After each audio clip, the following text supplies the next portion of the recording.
प्रणाम। जैसा कि आपको भली भांति ज्ञात है कि हमने गुरु मंत्रों की एक श्रृंखला शुरू की हुई है। इस श्रृंखला के अंतर्गत हम आपको 2 गुरु मंत्र पहले ही दे चुके हैं।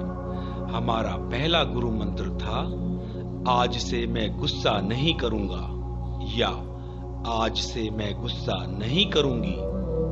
हमारा दूसरा गुरु मंत्र था, आज से मैं आलस्य नहीं करूंगा, या आज से मैं आलस्य नहीं करूंगी।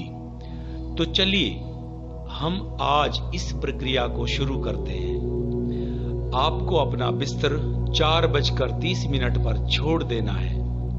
फिर आप पानी पीकर हाथ मुंह धोकर सोच के लिए जाएं। वापस आकर अच्छे से दोबारा हाथ मुंह धोकर बाहर थोड़ा घूम लें और 5 बजे एकांत में बैठकर ध्यान मुद्रा में समा जाएं। आपको 5 मिनट ओम का जाप करना है।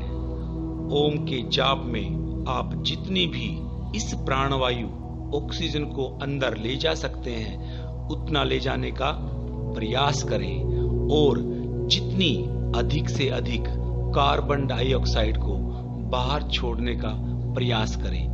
यह प्रक्रिया 5 मिनट तक चलनी चाहिए। फिर आप 5 मिनट आलोम विलोम की प्रक्रिया करें। आलोम विलोम की प्रक्रिया समाप्त होने के बाद आप 5 मिनट के लिए कपालभाति करें। फिर अंदर आकर आप अपनी डायरी और पेन लेकर बैठ जाएं। 5:20 पर आप अपने जीवन का उद्देश्य लिखना शुरू कर दें। आज मैं आपको बताना चाहूंगा कि जिन विद्यार्थियों ने अपने जीवन का उद्देश्य शिक्षक बनना सोचा है उनको कैसे लिखना है। उनको लिखना है, मैं अपनी सारी पढ़ाई पूरी करने के बाद शिक्षक बन गया हूं।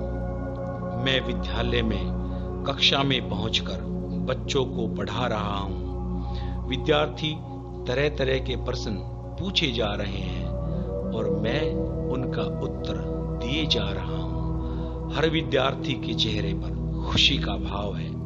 वो मुझे इतना मन लगाकर सुन रहे हैं कि मैं निरंतर बिना रुके उन्हें पढ़ाता ही रहूं।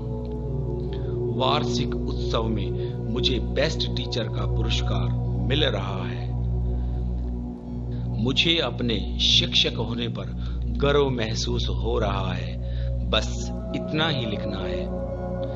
एक अध्यापक वह दीपक होता है जो स्वयं जलकर दूसरों को रोशनी प्रदान करता है। एक अध्यापक उस कुम्हार की तरह होता है जो अंदर से मटके को हाथ लगाकर रखता है और बाहर से उसे चोट देता रहता है। आपको यह बात भली भांति पता है कि उस परमपिता परमेश्वर का ज्ञान देने वाला यह शिक्षक ही है। कबीर दास जी ने भी अपने दोहे में कहा है, गुरु गोविंद दोऊ खड़े काके लागू पाए, बलिहारी गुरु आपने गोविंद दियो बताए। भगवान, मैं आप तक कभी नहीं पहुंच सकता था यदि आप तक पहुंचने का मार्ग मेरे गुरुजन, मेरे शिक्षक मुझे नहीं दिखलाते। एक अध्यापक ही सभी व्यवसायों को जन्म देता है।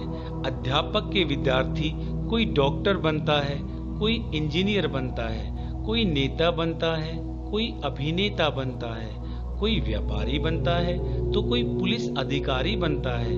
कोई भी इंसान कितना भी बड़ा बन जाए, उस अध्यापक के उपकार को कभी नहीं भूल सकता। अब हम आज का गुरु मंत्र देने वाले हैं। आज का गुरु मंत्र है, आज से मैं अपने माता पिता दादा दादी के चरण स्पर्श करूंगा, या आज से मैं अपने माता पिता दादा दादी के चरण स्पर्श करूंगी। चरण स्पर्श का मतलब आज का मनुष्य भूल चुका है।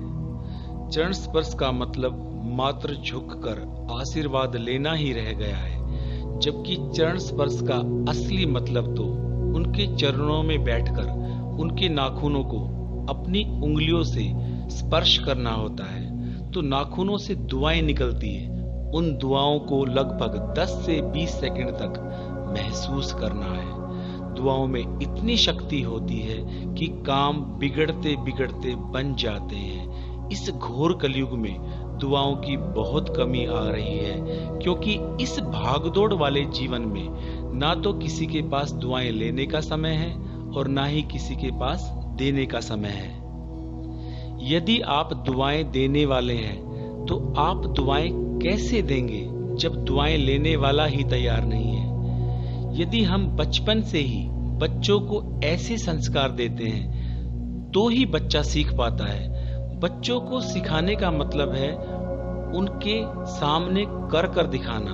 यदि आप अपने बच्चों को ऐसे संस्कार डालना चाहते हैं तो आपको भी अपने माता पिता के चरण स्पर्श करने होंगे, ताकि आपकी इस प्रक्रिया को होते हुए आपका बच्चा अपनी आंखों से देखे। जैसा कि हमेशा कहता हूं मैं, पावर ऑफ विजुअलाइजेशन। आपके बच्चे ने आपके माता पिता के चरण स्पर्श करते हुए आपको देखा है, तो यह चित्त उसके मन में, उसके दिमाग में बन जाता है। यह बच्चा इस प्रक्रिया को करने का प्रयास निरंतर करता रहेगा। और जो बच्चा किसी कार्य को निरंतर करता है, रोज करता है, तो वह उसकी आदत बन जाती है। इसलिए जो हम अपने बच्चों को सिखाना चाहते हैं वह कार्य हमें स्वयं भी करना होगा। इसलिए आज के इस गुरु मंत्र को याद रखें और दीवार पर चार्ट में लिख दें। क्या? आज से मैं अपने माता पिता दादा दादी के चरण स्पर्श करूंगा, या आज से मैं अपने माता पिता दादा दादी के चरण स्पर्श करूंगी। प्रणाम।